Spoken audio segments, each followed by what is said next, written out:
Hello everyone, this is Mr. McMillan, and in this video I'm going to be covering some of the example problems that we may or may not have covered in class, just as a supplementary video to the instructional video that was given on Thursday for the Pythagorean theorem.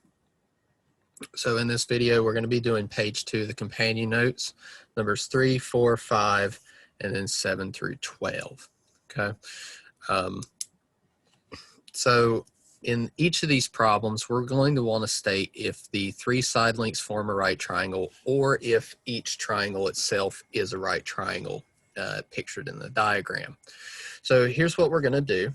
On number 3, just like in any of these other problems, we want to know what our A, B, and C values are. And our C value is always going to be the longest side. Okay, so C is your longest side.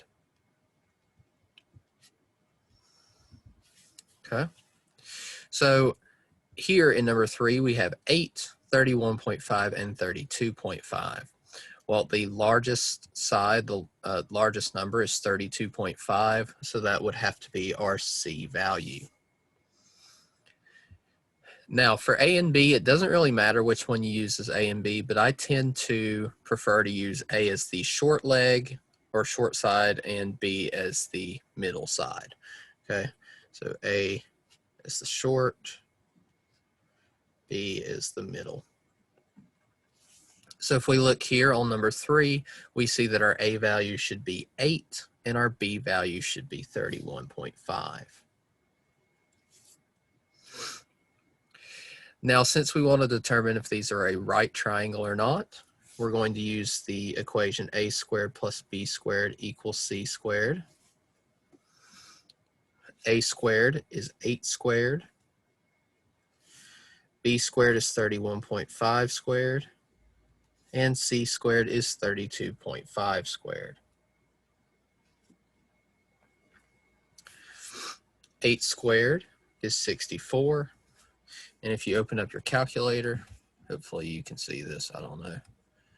And you take 31.5 squared, you'll get 992.25 equals, and we're going to see we have 32.5 squared, which is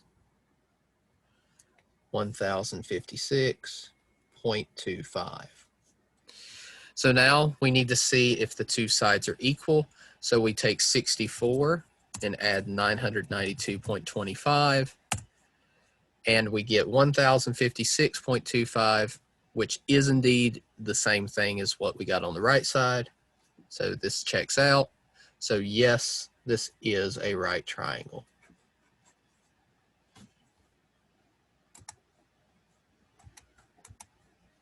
Okay.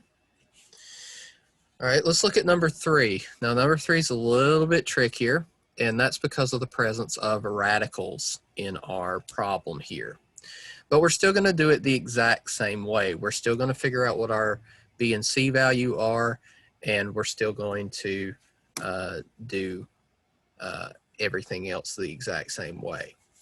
Now, I'm not going to plug these into the calculator, but if you plug these into Desmos to see which one gives you the largest decimal, you'll see that root 10 gives you, I believe, 3.16, and root 19 gives you 4 point something.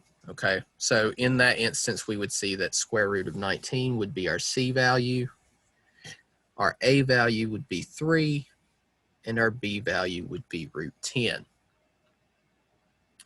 Again, we're going to test and see if A squared plus B squared equals C squared is true.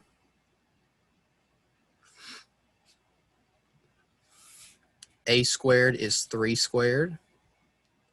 Now, with B squared and C squared, since we have a radical, and I talked about this in the instructional video before, but if you have a radical, it's a smart idea to put parentheses around the radical before you write your squared. That just kind of prevents any type of confusion that you may have. So 3 squared plus root 10 squared equals, and then root 19 as your C squared. 3 squared is 9. Now, if you type the square root of 10, make sure you put your parentheses, and you square it in the calculator, you'll notice that the square root of 10 squared gives you 10. And the reason it does this is because the square root and the squared are opposites of one another. Okay, they're opposites. So all it does is the square and the square root cancel, and it leaves whatever's underneath the radical to drop down by itself. So by similar logic, square root of 19 squared, the radical would cancel out and just leave 19. Does 9 plus 10 equal 19? Yes, it does. So this is a right triangle. And number five, we have 6 kilometers, 8 kilometers, and 10 kilometers. Our C value is our longest side, which would be 10. And our A and B values, A would be the shortest one of the one that's left over, which is 6, and 8 would be B. So we're going to take A squared plus B squared equals C squared, substitute in our values, and we get 6 squared plus 8 squared equals 10 squared. 6 squared is 6 times 6, which is 36. 8 squared is 64. And 10 squared is 100. When you add 36 and 64, do you get 100? Yes, you do. So this is also a right triangle. Okay. And when we did 1 and 6 in our video, we found that those were not. And we found that the second one was also a right triangle. Okay. All right, let's look at the next one. State if each triangle is a right triangle, 7 through 12. So 7 through 12 here. 7, the key thing here is you can do the exact same way, but the way these are drawn out should tell you what your longest side is, because they're in the form of a right triangle, but it may not be, entirely the case. But in each of these cases, if it shows as a right triangle and it looks like the hypotenuse, it would be the hypotenuse if it were a right triangle. So for instance here, here we see that our longest side would be square root of 257. So this is our C value. A, our shortest side, would be 7, and B would be 4 root 13. Now with 4 root 13, you're going to have to be really careful when you plug that in the calculator. Okay, so let's do this. A squared plus B squared equals C squared. A squared is 7 squared. B squared is 4 root 13. Make sure you put 4 root 13 in parentheses, and then squared, equals C squared, which is root 257 squared. Now I'm going to go to Desmos.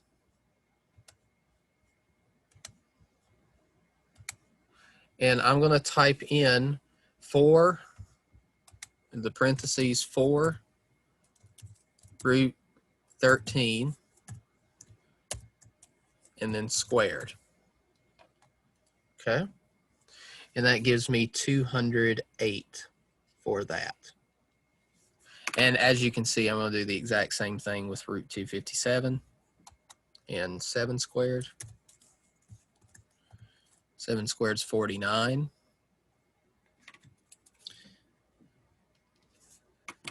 And root 257 squared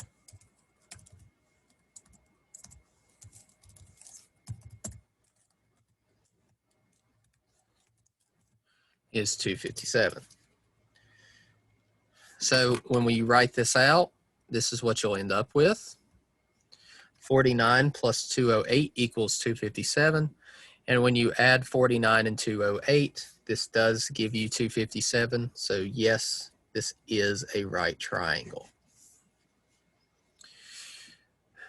All right, number 8, we see our longest side is 5, so that's our C value.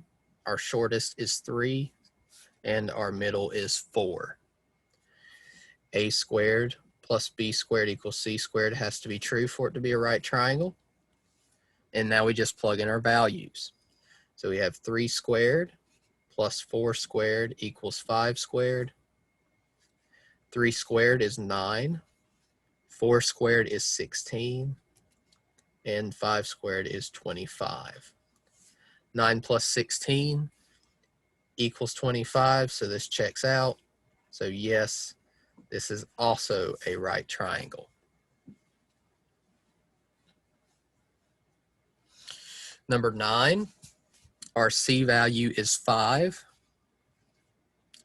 Our A value is 2, and our B value is 4.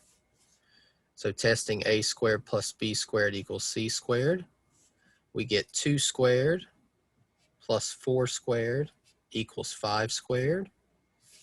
2 squared is 4, 4 squared is 16, and 5 squared is 25. 4 plus 16 gives you 20, which does not equal 25. So this is not a right triangle. They have to be equal exactly. Number 10, by the way it's drawn out, you can see that 4 root 2 would be your longest side, so that's our C value.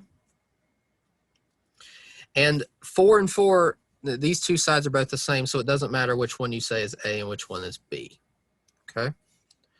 So you have A squared plus B squared equals C squared. A squared, you got 4 squared plus 4 squared equals parentheses 4 root 2 parentheses squared. 4 squared is 16. So we have 16 plus 16 on the left side. And when you do 4 root 2 squared in your calculator, you'll end up getting 32. And when you add 16 and 16, does it equal 32? Yes, it does. So this is a right triangle.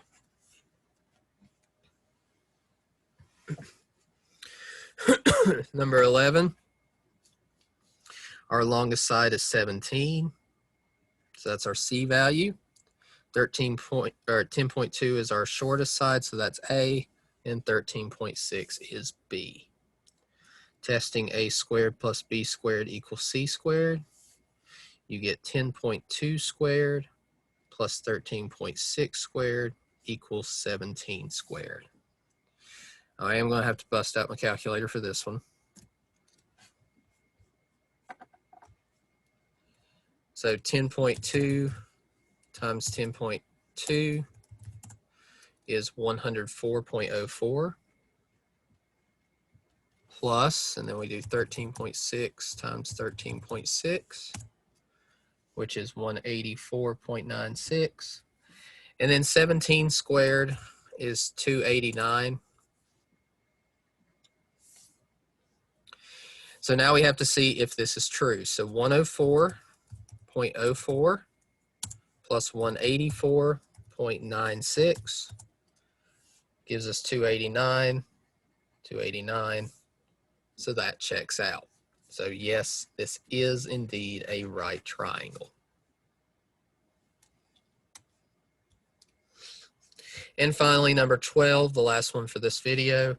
Number 12, you have 9, 12, and 14. 14 is your longest side C, 9 is your shortest side A, and 12 is B. Testing A squared plus B squared equals C squared.